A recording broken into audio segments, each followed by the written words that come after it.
임마누엘 예수. 임마누엘 예수는 예수님의 이름, 두 가지 이름을 이야기하는데, 물론 임마누엘이 예수님에게 직접적으로 쓰이지는 않았습니다. 그럼에도 불구하고 임마누엘은 예수님의 이름으로 우리가 또 받아들이고 있습니다.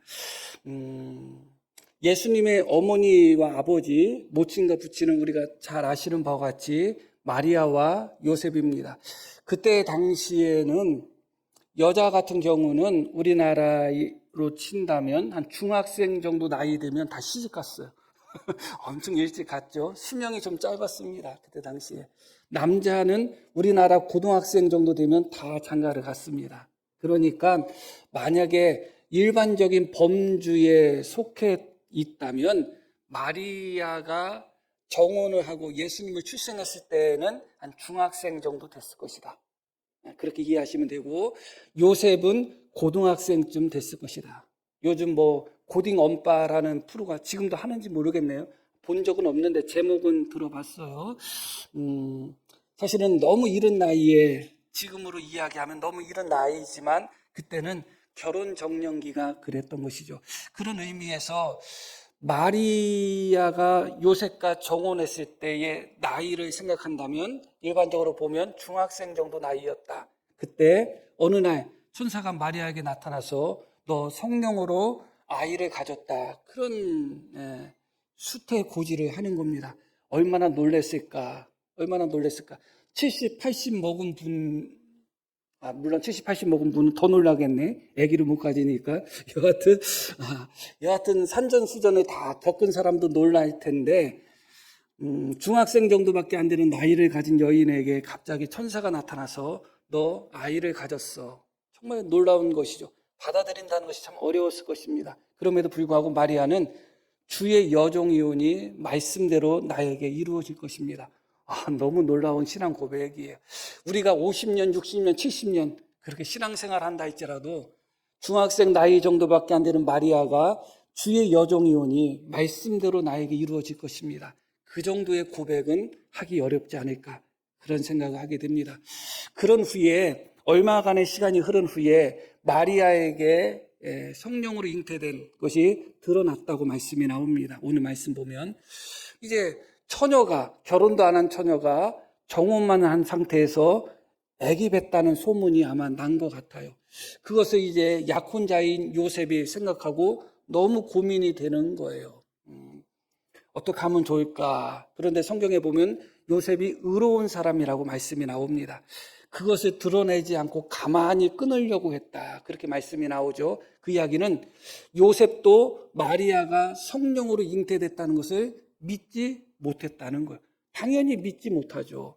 나하고 결혼하기로 약속한 여자가 있었는데 그 여자가 어느 날 전화해가지고 나 성령으로 잉태했어. 그러면 누가 믿겠어요?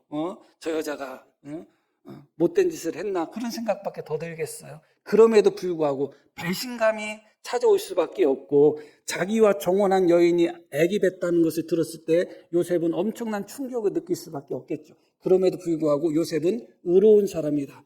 그것을 통해서 마리아에게 부끄러움이나 마리아에게 수치나 마리아를 곤란하게 하고 싶은 마음이 없었어요. 그래서 가만히 끊으려고 했다. 그런데 그때 또 주님의 천사가 주님으로 말미암아 또 간섭하게 되죠. 요셉에게 말합니다. 다윗의 자손 요셉아, 내 아내 마리아 데려오는 것을 두려워하지 말라, 무서워하지 말라. 그녀에게 잉태된 것은 성령으로 잉태된 것이다. 그렇게 말씀하고 있는 것이죠. 그런 후에 요셉은 주의 천사의 분부를 따라서 마리아를 데려왔고 그 예수님이 태어나실 때까지 동침하지 않았다. 그렇게 말씀이 나옵니다.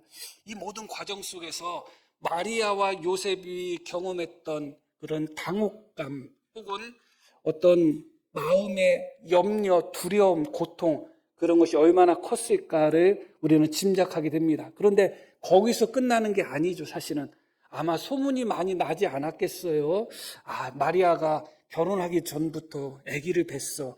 그런 소문이 많이 났겠죠. 그러다 보니까 마리아와 요셉은 사실은 예수님을 잉태한 순간부터 사람들에게 손가락질을 당할 수밖에 없는 그런 입장일 수밖에 없었다. 물론 성령으로 잉태된 것을 깨달은 사람들이 몇 명 있었고 예수님을 메시아로, 아기 예수님을 메시아로 깨달은 사람들이 있어서 증언하기는 했지만, 그렇기 때문에 두 가지 소문이 퍼질 수밖에 없는 거죠. 예수님의 부활에 있어서도 두 가지 소문이 퍼졌습니다. 하나는 예수님이 부활했다는 올바른 소문이 퍼졌고, 하나는 제자들이 예수님의 시체를 훔쳐간 후에 부활했다고 거짓말시켰다. 그런 두 가지 소문이 퍼졌어요. 마리아와 요셉에게도 마찬가지입니다. 어떤 이들은 마리아와 요셉이 낳은 아이는 성령으로 잉태된 하나님이 선택한 메시아다, 그렇게 인정한 사람들도 있는가 하면, 아이고 저거 결혼하기 전부터 못된 짓 해가지고 애기 뱄어, 애기 낳았어, 그러면서 그들을 향하여 모욕적인 시선을 갖고 있는 사람도 있었던 것이죠. 여하튼 중요한 것은 마리아와 요셉이 예수님을 잉태하고 출생하고 예수님을 양육하는 모든 과정은 그렇게 쉬운 과정은 아니었다. 참 우리가 생각하는 그 이상의 어려움이 있었겠죠. 모두에 말씀드렸듯이 그럼에도 불구하고 그들의 나이는 중학생 정도, 고등학생 정도 되는 어린 나이였음에도 불구하고 그것을 기꺼이 그대로 받아들이는 너무 소중한 그런 믿음을 가졌습니다. 그런데 조금 시선을 조금 달리해서 예수님 쪽으로 우리의 시선을 옮긴다면, 혹은 예수님의 관점으로 본다면, 예수님은 만물을 창조하신 하나님의 아들이거든요. 만물이 그로 말미암아 창조되었다. 하나님께서 말씀으로 창조하셨는데 그 말씀이 곧 예수님이거든요. 예수님은 만물을 창조하신 분입니다. 만물을 창조하셨다는 것은 만물보다 더 크신 분이라는 거예요. 그런데 만물보다 더 크신 분이 잉태됐다는 것은 무엇을 이야기하는 거예요? 마리아의 모태 안으로 태아의 상태로 들어오셨다는 거예요. 그게 성육신이거든요. 천지 만물보다 더 크신 분이 한 여인의 모태, 자궁 안으로 들어오셨어요. 그것도 가장 작은, 태아가 처음에 그렇게 얼마나 크기일까요? 우리가 관찰할 수 있는 크기가 처음에 정말 작은 크기죠. 하나님께서, 하나님의 아들이, 만물을 초월하시는 분이, 모든 것에서부터 자유롭고 모든 것을 통치할 수 있는 그런 하나님의 아들이 한 여인의 모태한 가장 작은 공간으로, 가장 작은 존재로 그렇게 잉태돼서 들어왔습니다. 아무리 마리아와 요셉이 예수님을 잉태한 것으로 말미암아 어려움을 당하고 또 사람들에게 많은 시선으로 말미암아 혹시 부끄러움을 당했을 수도 있습니다. 그러나 천지 만물보다 더 크신, 만물을 초월하신 우리 예수님께서 한 여인의 모태 안으로, 자궁 안으로, 그 작은 공간에 가장 작은 존재로 그렇게 잉태해서 들어오셨다는 것과는 비교할 수 없습니다. 얼마나 예수님이 당신을 낮추셨는지, 얼마나 예수님이 희생하셨는지, 표현이 조금 이상할 수도 있지만 얼마나 예수님이 정말 우리에게 오시기 위하여, 우리를 만나기 위하여 정말 상상할 수 없는 대가를 치르셨는지를 기억할 필요가 있죠. 그런 후에 천사가 요셉에게 이야기합니다. 예수님의 이름을 이야기하는데 그게 21절에 나오죠. 21절 보겠습니다. 아들을 낳으리니 이름을 예수라 하라 하면서 예수님의 이름을 이야기하고 있습니다. 예수님의 이름이 바로 예수입니다. 이상하죠? 그런데 그 뜻이 어떻게 되어 있냐면 한번 그가부터 한번 같이 읽어볼까요? 그가 자기 백성을 그들의 죄에서 구원할 자이심이라 하니라. 예수님의 이름에서 예수님의 사역이 그대로 드러납니다. 예수님이라는 이름이 주어졌습니다. 그런 후에 23절 보면 구약에서부터 예언되었던 예수님의 이름이 또 하나 등장합니다. 23절 말씀 보겠습니다. 보라, 처녀가 잉타하여 아들을 낳을 것이요, 함께 읽습니다. 그의 이름은 임마누엘이라 하리라 하셨으니 이를 번역한즉 하나님이 우리와 함께 계시다 함이라. 이 두 가지 이름이 예수님의 사역의 성격을 말해주고 있는 거예요. 앞으로 예수님이 마리아의 몸을 통해서 태어나신 후에 어떤 삶을 살 것인지를 바로 예수라는 이름과 임마누엘이라는 이름을 통해서 우리에게 보여주고 있습니다. 먼저 예수라는 이름을 한번 먼저 살펴볼 필요가 있습니다. 21절 다시 한번 보겠습니다. 아들을 낳으리니 이름을 예수라 하라. 그 뜻이 무엇이냐? 그가 자기 백성을 그들의 죄에서 구원할 자이심이라 그렇게 말씀합니다. 예수님이 구원자라는 것입니다. 자기 백성을 구원할 구원자라는 것입니다. 우리가 바로 예수님의 백성이죠. 그런데 무엇으로부터 구원하실 분인가? 그들의 죄, 나의 죄로부터 구원하실 분이시다. 우리가 구원을 얻는다고 할 때 영생을 떠올리고 천국을 떠올립니다. 괜찮습니다. 맞습니다. 그러나 진짜 우리가 구원받아야 될 것은 무엇이냐? 나의 죄로부터 구원을 받아야 되는 겁니다. 나의 죄로부터. 그것을 우리는 깊이 생각하지를 못해요. 사람이 고상할수록 죄가 얼마나 무섭고 심각하다는 것을 알게 되어 있어요. 예수님을 믿어도 죄를 그렇게 무서워하거나 혹은 죄가 그렇게 심각하다는 생각을 별로 안 하는 분이 있어요. 그러나 그렇지 않습니다. 죄만큼 무서운 것이 없어요. 너는 무엇으로부터 구원을 받기를 원하느냐? 가난에서부터, 질병에서부터, 죽음에서부터, 죄로부터, 무엇으로부터 구원을 받기를 원하느냐 할 때 예수님을 믿는 사람은 나는 나의 죄로부터 구원을 받기를 원합니다. 그렇게 말해야 돼요. 죄가 그만큼 우리에게 비참한 것입니다. 죄를 범한 상태에서 죄 안에서 살 때도 비참하지만 그 결과가 결국은 죽음과 비참함을 우리에게 가져오기 때문에 그래요. 그러나 더 비참한 것은 무엇이냐? 우리가 그 죄의 종노릇을 하고 있다는 것이 더 비참한 것입니다. 이스라엘 백성들은 로마의 식민지로서 로마를 섬기는 사람들로 그때 당시에 있었습니다. 그러나 그들이 로마로부터 구원을 얻고 로마로부터 해방되는 것보다 더 중요한 것은 그들 죄로부터, 자기 자신들의 죄로부터 구원을 얻는 겁니다. 우리가 싸워야 될 부분은 무엇이냐? 결국은 나의 죄의 문제예요. 결국은 나를 힘들게 하는 것이 내 죄가 나를 힘들게 하는 것이지 다른 것이 나를 힘들게 하지 않아요. 그런데 문제는 그 죄를 내가 안 범해야지, 내가 예수님을 잘 믿어야지 그렇게 결심해도 우리는 때때로 죄의 노예가 돼서 죄가 우리의 주인이 되어서 내 마음의 깊은 곳은 정말 하나님을 사랑하고 있고 내 마음 깊은 곳은 말씀대로 순종하고 싶은 마음이 있음에도 불구하고 죄가 우리를 억압할 때가 있는 것이죠. 그런 의미에서 예수님이 우리 죄로부터 구원하신다고 할 때 그것은 두 가지 의미가 있습니다.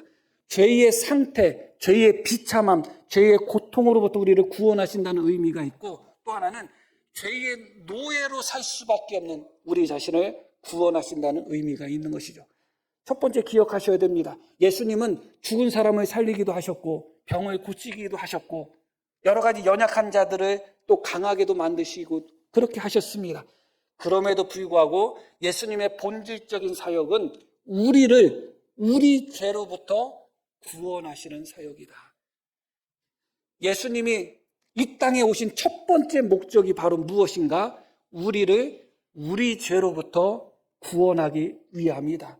죄가 죄인지도 모르고 또 지저분한 얘기 한번 또 해야죠. 똥이 똥인지도 모르고 만지고 뒹굴고 있는 그런 마치 죄가 죄인지도 모르고 죄가 얼마나 냄새나고 부패한지도 모르고 그 안에서 있는 우리를 그 죄로부터 구원하시고 죄의 노예로부터 구원하시기 위하여 우리 예수님이 오셨다.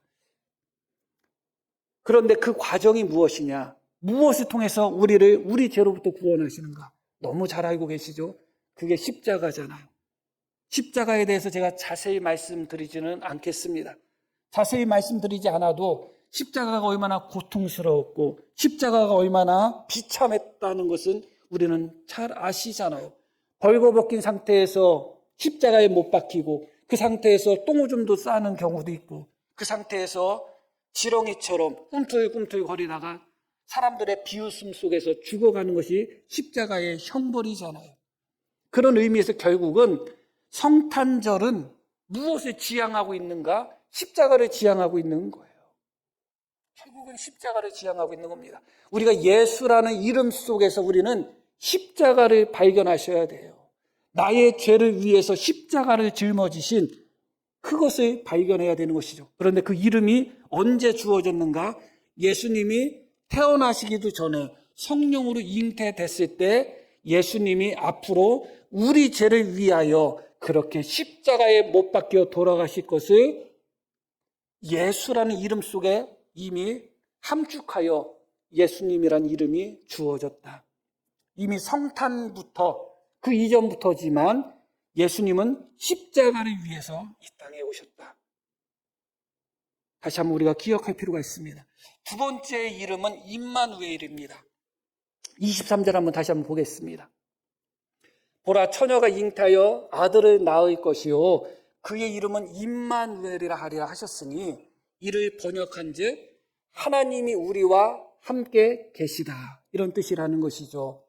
실제로 예수님은 임마누엘이라고 부르지는 않습니다. 구약에 예언되었던 이름이었고 이것은 실제로 예수님의 이름이라고도 할 수 있지만 예수님의 사역, 예수님이 어떤 분이신가를 우리에게 보여주고 있는 거죠. 그 뜻이 무엇이라고요? 하나님이 우리와 함께 계신다. 그 뜻이에요. 여러 가지 의미가 담겨 있죠. 예수님을 통하여 하나님, 아버지 하나님이 우리와 함께 계신다. 그 의미도 담겨 있어요. 그러나 1차적인 의미는 무엇이냐? 예수님이 하나님이시잖아요. 예수님이 하나님이신 예수님이 사람이 되심으로 이 땅에 오셔서 우리와 함께 하셨다는 거예요. 우리가 임마누엘이라는 이름에서 첫 번째 기억할 것은 하나님이 하나님으로서 우리와 함께 하신 것이 아니라 하나님이 인간의 모습으로 오셔서 우리와 함께 하셨다는 것을 첫 번째 기억하셔야 돼요. 원래 하나님은 임마누엘 하나님입니다. 우리와 함께 하기를 원하시는 하나님인데 죄로 말미암아 우리가 자꾸 하나님을 떠나고 하나님과 자꾸 원수가 되잖아요. 보이지 않는 하나님을 섬기지를 못하는 거예요. 하나님은 보이지 않아도 우리를 사랑하시고 우리와 임마누엘 하신데 우리는 그 보이지 않는 하나님을 자꾸 배반하고 떠나는 것이죠. 그렇기 때문에 하나님이 우리와 함께 하기 위하여 선택하신 수단이 무엇인가? 하나님이 사람이 되신 것이다. 예수님이 하나님의 아들이시고 하나님의 본체 되시는 예수님이 우리와 함께 하기 위하여 사람이 되셨다. 그게 바로 임마누엘 뜻이에요. 그래서 너무 소중한 이름이에요. 하나님이 하나님의 모습으로 우리와 함께 하셔도 너무 소중한데 하나님이신 예수님이 우리와 함께 하시기 위하여 우리와 똑같은 몸으로 우리와 똑같은 성정을 가진 그런 상태로서 우리와 똑같이 연약한 육신을 갖고 우리와 똑같은 상태로 우리와 함께 하셨다는 거예요. 그래서 예수님에게 있어서 임마누엘이라는 것이 왜 더 소중한가? 우리와 똑같은 모양으로 우리와 똑같은 연약한 상태에서 우리와 함께 하셨다는 것이 소중한 거예요. 하나님이 우리와 함께 하기 위하여 우리처럼 되었다. 여기 계신 성도님 중에 강아지를 많이 사랑하는 분 계시나요? 너무 사랑해서 내가 강아지와 내가 함께 해야지 하고서 강아지로 변할 수 있다면 강아지로 변하실 거예요? 안 변하실 거잖아요. 사람으로서 강아지와 함께 할 수는 있어요. 주인으로서. 그러나 우리 예수님은 사람으로서 우리와 똑같이 연약한 모습으로서 하나님이 사람이 된다는 것은 정말 말할 수 없는 비하예요. 그런데 우리와 함께하기 위하여 기꺼이 사람이 되셨다. 그렇기 때문에 임마누엘을 생각할 때 무엇을 생각하셔야 되느냐? 우리는 항상 하나님이 우리와 함께 하시, 물론 맞아요. 하나님이 우리와 함께 하시는데 그 이전에 무엇을 생각해야 되느냐? 우리와 똑같이 연약한 인간의 몸으로 우리와 동행하셨다. 우리와 함께 하셨다. 그것을 생각하셔야 돼요. 그러면 이 임마누엘이라는 이름이 그냥 아무렇지도 않게 불러지지가 않습니다. 다시 23절 말씀 보겠습니다.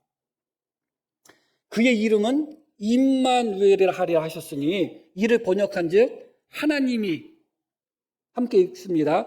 우리와 함께 계시다. 우리가 누구죠? 하나님을 잘 섬기는 우리가 아니잖아요. 물론 지금 예수님을 믿는 우리 성도님들은 하나님을 잘 섬긴다고 저는 그냥 믿을게요. 그런데 예수님이 이때 오셨던 당시에 그들은 하나님을 잘 섬겼던 자들이 아니잖아요. 그들뿐만 아니라 우리도 마찬가지잖아요. 우리가 어떤 사람들이에요? 죄의 종로로 타는 사람들이잖아요. 본능과 욕망의 종로로 타는 사람들이잖아요.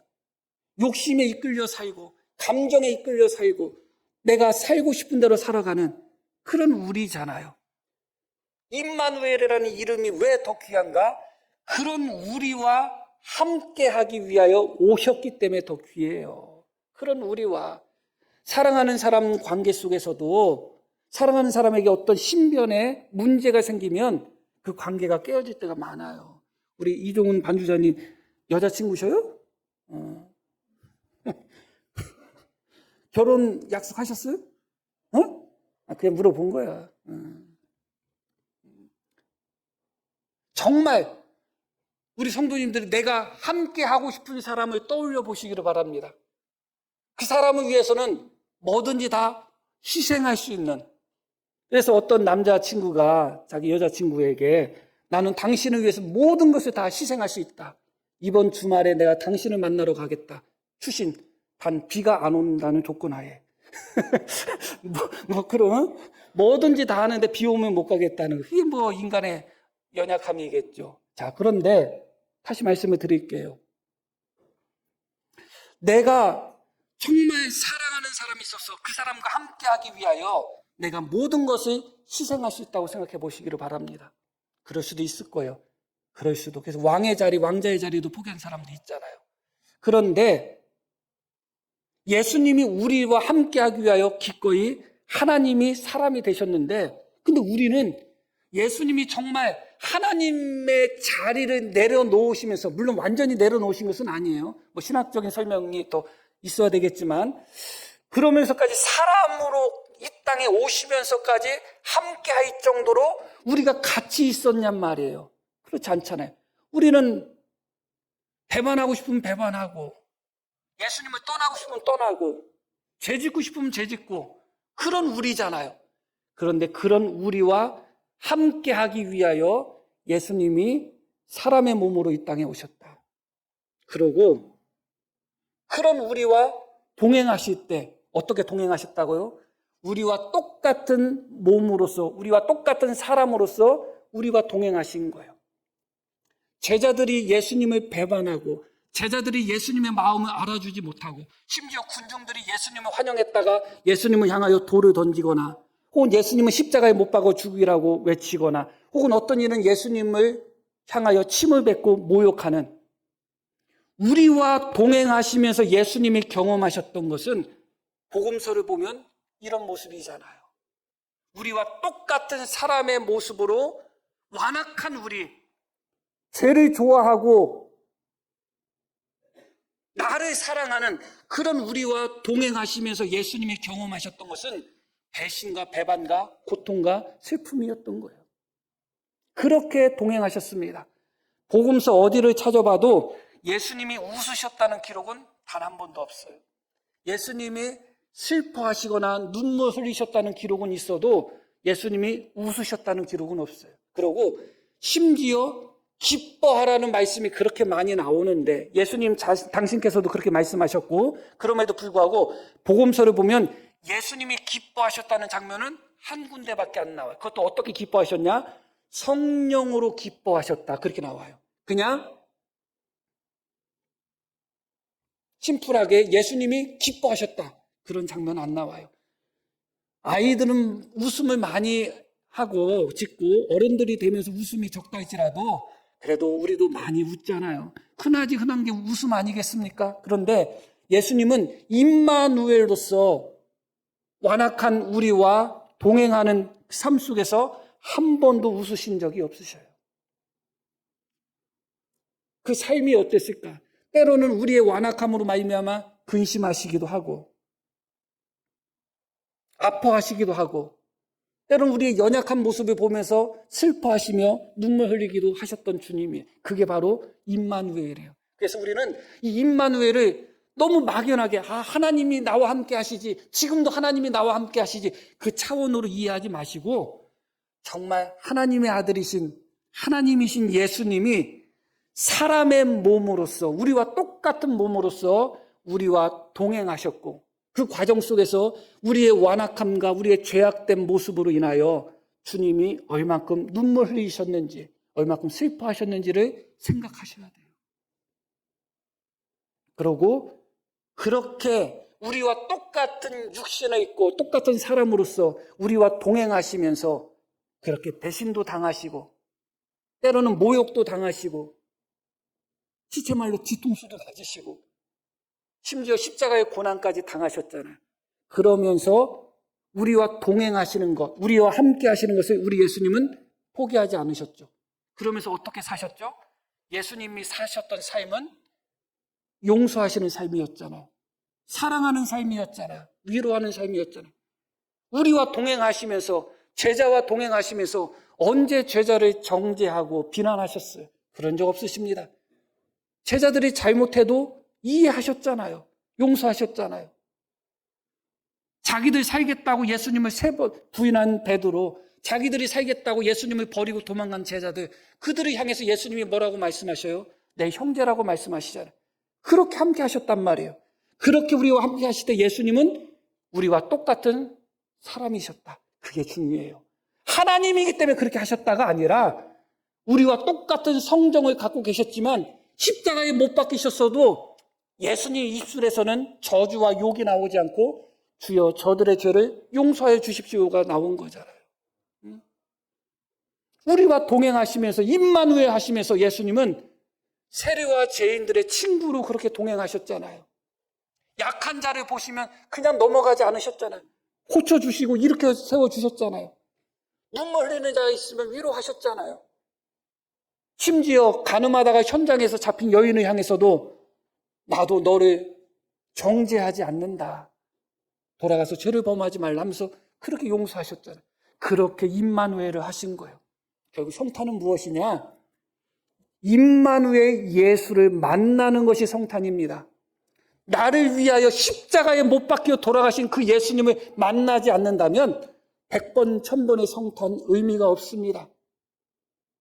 나의 죄를 위하여 십자가에 못 박히신 그 예수를 만나셔야 되는 것이고, 우리와 똑같은 성정을 가지면서도 우리와 똑같은 성정으로서 우리와 동행하시고 함께 하시면서 우리의 배반과 우리의 죄악 가운데 슬퍼하시고 아파하신 그 예수님을 만나셔야 돼요. 그러면서도 우리를 위로하시고 우리를 용서하시고 우리를 사랑하신 그 예수님을 만나는 것이 성탄입니다. 올해 성탄은 임마누엘 예수를 만날 수 있는 그런 복된 성탄이 되기를 소망합니다. 하나님 아버지, 성탄을 맞이합니다. 우리가 당하는 고난이 아만 크다 할지라도 예수님과 비교할 수 없음을 고백합니다. 우리가 주님을 섬기는 섬김이 아무리 크다 할지라도 우리를 사랑하신 주님의 사랑과 비교할 수 없음을 고백합니다. 하나님, 성탄을 맞이하여 우리 예수님을 만나기를 원합니다. 임마누엘 예수님을 만나기를 원합니다. 우리와 함께하기 위하여 하나님의 독생자로서 하나님의 본체 되시는 예수님이 기꺼이 낮은 인간의 몸으로 이 땅에 오신 그 예수님을 만나기를 원합니다. 사람의 몸으로서 우리와 똑같은 성정을 가지며 완악하고 죄악 가운데 살아가는 우리와 함께 하시는 그 임마누엘 예수님을 만나기를 원합니다. 때로는 우리가 배반하며 때로는 우리가 주님의 마음을 아프게 하고 때로는 주님을 떠난다 할지라도 그 순간에도 우리와 함께 하시는 임마누엘 예수님을 만나기를 원합니다. 주님은 배반당하시고 주님은 모욕당하셨지만 연약한 자들을 보시면 이렇게 세워주시고 우는 자를 보시면 눈물 닦아주시고 그렇게 위로하시며 그렇게 용서하시며 그렇게 사랑하시며 그렇게 섬기면서 우리와 함께 하신 그 임마누엘 예수님을 만나기를 원합니다. 하나님 아버지, 임마누엘 예수를 만나게 도와주시기를 원합니다. 예수님을 만나기를 원합니다. 우리 죄를 위하여 십자가에 못 박혀 돌아가신 예수님을 만나기를 원합니다. 죄에서부터 구원이 가장 큰 것임을 기억하며 우리 죄로부터 구원받기 위하여 십자가의 예수님을 만날 수 있는 기쁜 성탄, 복된 성탄, 깨달음의 성탄, 변화의 성탄이 되기를 소망합니다. 하나님 그런 역사를 허락하여 주시기를 원합니다. 감사드리며 예수님 이름 기도합니다.